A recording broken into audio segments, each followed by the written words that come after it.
Hi, I'm Jeff Rosenfeld. I am the editor of the Bulletin of the American Meteorological Society.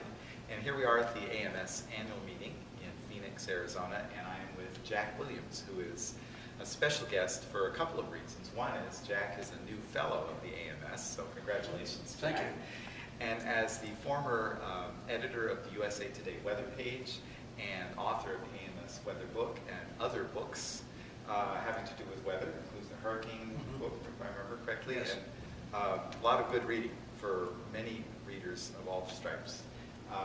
Jack's been basically at the center of the whole community effort to make weather a part of the daily story for Americans and people all over the world, actually. So we want to talk a little bit about how the media has evolved over the years, and I think one good way to do that is to sort of start out with, how did you ever get to an AMS meeting in the first place? How did you find it? Yeah, a more indirect route, probably the most people here. Back in the mid-'70s, I was a copy desk editor at the Rochester, New York Democrat and Chronicle, and working at nights, and I took flying lessons, earned my pilot's license. So one thing you had to do for that was to learn stuff about weather, and I got really interested in it. And my days were free. I'd get off at midnight or 1 in the morning. And, so I started taking meteorology courses at the State University College of New York at Brockport, where Ira Geer, the founder of the AMS education program, taught. And I took probably a couple of years. I took college physics and 3 semesters of calculus and maybe 12 or so semester hours of meteorology. And at the same time, the CEO of the Gannett Corporation, which owned the Rochester papers, Al Newharth, was hatching the idea of USA Today. And Big Al, as we called him, he stood about that high, said, this paper is going to have a lot of weather. Because at that time, newspapers just sloughed off weather. Newspaper editors, I think, saw weather in the same class as the weekly stamp collecting column.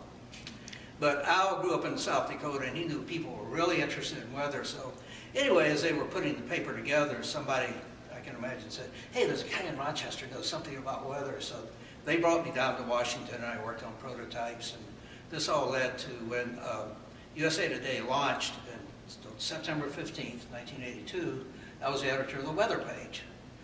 Big, full page of weather and forecast and a lot of information. But the thing I think was really important for me personally, the designers had figured we could have a big map across the top of the page showing the forecast high temperature for the day of publication. And we had type all sorts of thumbnail forecasts, 3-day forecast or 2-day forecast. And they needed something down kind of in the middle of the page that just wasn't black type. And the George Warwick, who was the chief artist, said, we need an explanatory graphic. And because explanatory graphics were going to be a big part of the paper. And I said, sure, I could come up with an idea for explanatory graphic every day and work with the artist and proceed. I had no idea I could do that. I'd never worried about a graphics, but hey, this was, that's what the boss wanted, so I'd give it to him. And as it turned out, that worked very well because I think those explanatory graphics, in which, about that, we got into some fairly deep things. There were a couple of things that I didn't run into in meteorology class until the 3rd or 4th course, but put in a term that ordinary people could understand. It just, to me, it seemed phenomenal because I remember when it launched, first of all, it was a color paper, yes, which was unusual, and second of all, it was a national paper. Right. Which, in the days before cable really was carrying national news with that kind of depth, right, and diversity. Yeah, it's kind of interesting. Media corporations, but not the big ones, not the New York Times or not the big networks. We're learning then that hey, people are interested in weather. USA Today and the Weather Channel were founded about the same time, just months apart. So that, I think the idea that people were interested in weather it must have been, in the drinking water or something all across the country. And you took it to this other level, and I guess it sounds like it was at the prompting of the editors, but to go with a graphic like that, I just came from a communication session where they were talking about, make sure you engage the listener's heart, make sure you engage them at the gut level. Yeah. And then maybe you also got to engage the brain. Right. And your graphic, although it did all those things, it really went for the brain in a peculiar way. Yeah. In a national newspaper. I mean, what was Well, that thinking? you know, explanatory. After the third semester of calculus, I saw, well, at the time I said, oh, maybe I could get a job with the Weather Service and get out of journalism, but no real plan. And I got through the college physics with A's both semesters, but I realized I was beginning to hit the wall with how much science my brain could absorb and make good use of. But I think what happened is I started doing the graphics, I started thinking about, okay, back before I had taken the physics courses or these meteorology courses, how would I explain what's going on to somebody? And I think I might have more ability to put myself in the shoes of someone who doesn't understand science, because I'm right on this borderline. And that's sort of the journalist's role. Yeah, to be that borderline translator, and you did it. You were bold in taking it. Taking it on instead of saying, go take a class. Well, you know the other thing about it, I had good reason to be bold. I'd been working or living in Rochester, New York. It's a nice enough town, but and a lot of smart people around there. But Kodak was beginning to unravel, and with that, the economy of that area, and also Washington D.C. area is so much nicer place to live than Rochester, and so I've got some real incentives here to make this USA Today thing work and not have to move back to Rochester. Well, it apparently worked very well for a very long time. And what kind of feedback did you get from readers when they encountered this piece? I know teachers liked it, and that was something unexpected. Of course, now this seems like ancient history, but there was actually a time in living memory when newspapers, big newspapers, actually had education departments, and they ran newspaper in the classroom programs, and they sold to teachers, and they were thinking about like current events and things, and they do things like give free subscriptions for say 2 weeks to the newspaper and all the kids to do it, and the departments actually hired teachers to prepare lesson plans and things like that, and I think the teachers glommed on the USA Today weather page first, and then the USA Today newspaper in the classroom program latched onto it. Now you eventually hooked up with AMS in terms of coming to meetings. Yeah. And what drove you to seek that?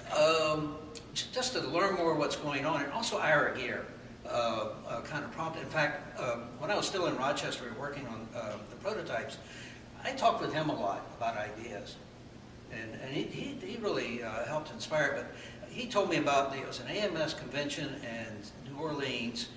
Maybe it was December of '82. We started in September of '82, or maybe '83. I forget which. And that's kind of funny. The AMS at that time wasn't thinking in terms of press coverage. I showed up, and they said, well, you have to register. What would have been the figure then? $125 to register. I said, hey, wait a minute. I'm here for USA Today. When USA Today sends a reporter to the Super Bowl, they don't say, okay, you can get in and pay us $200. and somebody at the AMS said, maybe we should encourage the press to cover things. I'm sure reporters had shown up before, but maybe more likely local TV people had done it. And but it was a good way to start meeting the community, to get ideas, to start getting the bulletin, which helped give me more ideas. And I think it's worked out quite well for both of us. Well, in fact, it seems that you met pretty much everyone who's anyone in this field over the years, working on the USA Today weather book, which became the AMS weather book later on. Yeah. And what was that like, just getting to meet so many scientists like that? The big thing is I was always kind of definite because, hey, these people are so much smarter than I am, or at least put on a good show of being so much smarter than I am. But I had no bad memories of anyone, and I know there are people around saying, and there was this kind of thought, I think it's pretty much dead in the scientific community now, if you communicate with the public, you're not a real scientist.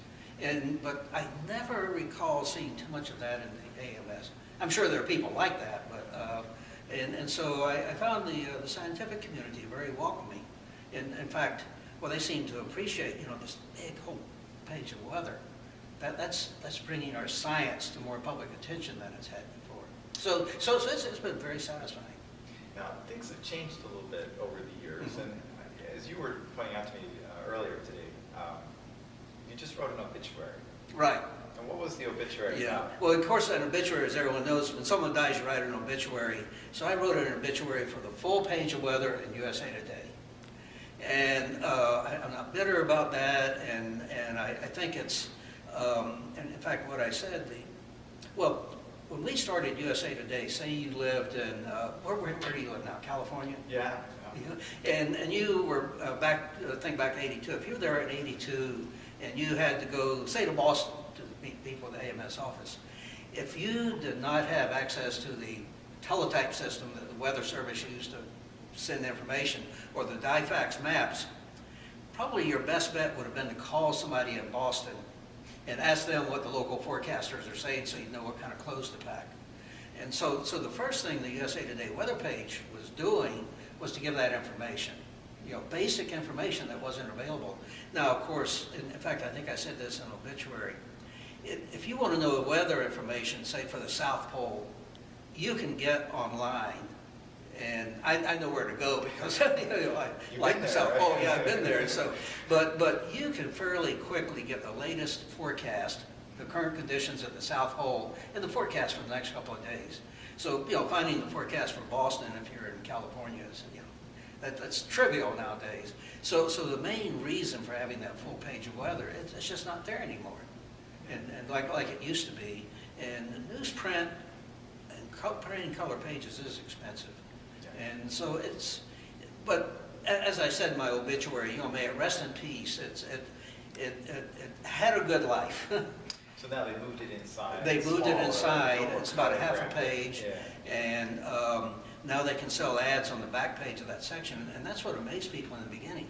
The back page of a section in a newspaper, that's money waiting to flow into the coffers of the company, because ads on that back page sell for a lot more than ads somewhere inside the paper, especially if it's a color page. You were getting a lot of support in a way by saying, look, we're going to forego that ad. Exactly. But you also got a lot of support in other ways. You traveled around, Right.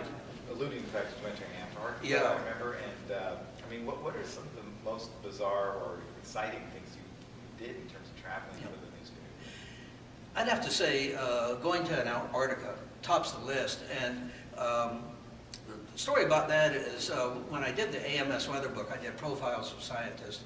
And one scientist that I profiled was Susan Solomon, who's won all sorts of awards. She basically led the team that figured out what was causing the Antarctic ozone hole. And this would have to be around 97 or so. I can't remember if she called me or emailed me. And they said, you ought to try, for the National Science Foundation, they send reporters to Antarctica. And I never thought of that. But I said, gee, yeah, that's a good idea. So I went in to learn everything about polar science, and as I can. And I wrote a proposal for the NSF, and they were very nice and said, well, we can't do it this year. And then a little bit later, they called and said, we're going to open a year-round research camp in Greenland, in Summit, Greenland, on the highest part of the Greenland ice sheet. And we're taking a few reporters up there. I think this is in August. And I said, sure. So I went to Greenland. That was my first polar experience. And we fly in a Air Force Reserve C-130 that land on skis, and we landed on the ice sheet, and the back door opened, and this blaze of light off the ice sheet came in, and we walked down the ramp, and I said, God, this is where I've been wanting to go forever, and never realized it. And so I did stories from that, and then in '99 I went to Antarctica and actually got to the South Pole, and just a lot of fascinating science and real cool people you meet down there. And so I played that for all I could, and again, USA Today was willing to buy my round trip tickets to Christchurch, New Zealand, and from there I was, the NSF took us there and fed us and gave us a warm place to sleep and the special clothes and equipment and everything we needed. So they didn't take out a special insurance policy on Oh, you, no, so you no. could go fly a Hurricane Hunter? No, people think, well, that was the other thing I really enjoyed. I haven't been active as a pilot for a long time, but obviously I'm interested in flying and how airplanes work. And I guess the first tropical storm flight I made was Tropical Storm Barry, either 82 or 83. And Barry was heading across the Bahamas right toward was still then, well, toward the Kennedy Spacecraft Center. And there was a shuttle on the pad. And so they're trying, oh God, what are we going to do if it, and the forecasts weren't as good. And there was a chance that Barry could have hit the Cape as a Category 1 or something like that. So anyway, I was on the NOAA P3 that flew into it, flew around over, it was kind of over the Bahamas during the middle of the night. And the scientists aboard thought, well, now we're seeing what happens when a tropical storm falls apart instead of developing. So for the scientists, it wasn't a wasted mission. And then I got to do a few other hurricane flights. My last one, I was working for the AMS at the time on the AMS weather book, and flew into Rita a month or two after Katrina hit. So, and we flew into Rita the day before it hit, and the storm was beginning to fall apart. But I never worried about that because the only aircraft ever to go down in an Atlantic storm was a Navy P-2, World War II air piston engine plane. And when the Navy flew hurricanes real low, they had to get below the clouds to see the sea state. I mean, modern hurricane hunters, oh God, those guys were idiots. You know, but that era, you kind of have to be an idiot to fly these World War II planes anyway. But you're one of those people, I think, who basically says there's no such thing as a bad flight if you get there. Yeah. No, but you know, it's I mean, flying is so much fun. I've never really worried about it. Now, you had this great opportunity. You made a lot of it with USA Today. Obviously, they played a big part in weather journalism for a long time. So, who's doing this kind of work now, and who's covering these kinds of stories? Obviously, USA Today is still doing right. Yeah. So, I mean, of course, Doyle Rice, my successor, is getting a major award at this meeting. Yes. There's a lot of good weather journalism and science, and well, I occasionally do stuff for the Washington Post Capitol Weather Gang, and they are doing a really good job. You know, Jason Salmon now is the editor, and he uses a lot of freelancers like me, which is one thing. When I worked for USA Today, I could never really get budget to do any freelancers, and so they can do stories on almost everything, and they have people who are real experts in various areas of meteorology, and they do a really good job of covering it. And the Post is spending money on journalism, and this includes spending money on weather journalism. Now, they are not doing graphics anymore, and but I think it's probably maybe, you know, what you can do with a graphic now probably doesn't add that much more. Although I think they're neat to do these graphics that move. That was one of the great things at USA Today when we started online. Yeah, you went online before everybody else. Yeah. And you see good story, you know, magazines like Scientific American, every once in a while Discover magazine. In general, I think it's better than it used to be. Just more people doing it. Yeah, and I think the quality of science writing has improved over the years. Well, you started it, I think. Well, at least in this field. I don't want to take too much credit. Pretty close to it, I'm sure. It was great to talk to you about it, Jack, and best of luck again, right. and congratulations. Yeah, well, thank you. So,